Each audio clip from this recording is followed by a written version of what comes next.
वो लोग किसी के नहीं होते जो दोस्त और रिश्तेदारों को लिबास की तरह बदलते रहते हैं।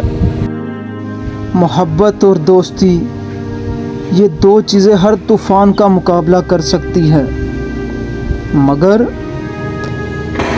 एक चीज़ इन दोनों के टुकड़े टुकड़े कर सकती है, और वो है गलतफहमी।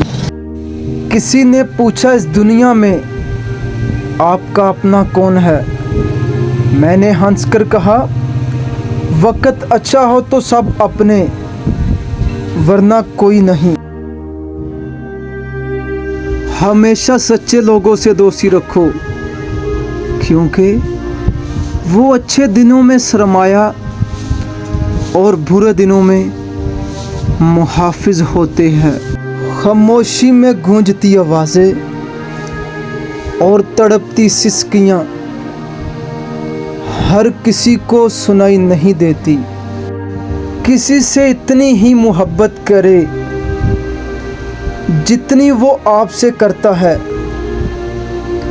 बेहिसाब मोहब्बत ज़हनी दबाव का। दोस्त वो है जो दोस्ती का हक दोस्त की गैर मौजूदगी में अदा करे और गैरों की महफिल में उसकी इज़्ज़त की हिफाजत करे।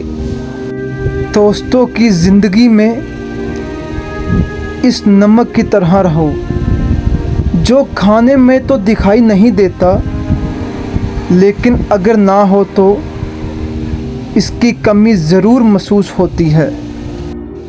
दोस्त बेशक एक हो, मगर ऐसा हो अल्फाज से ज़्यादा खामोशी समझने वाला हो।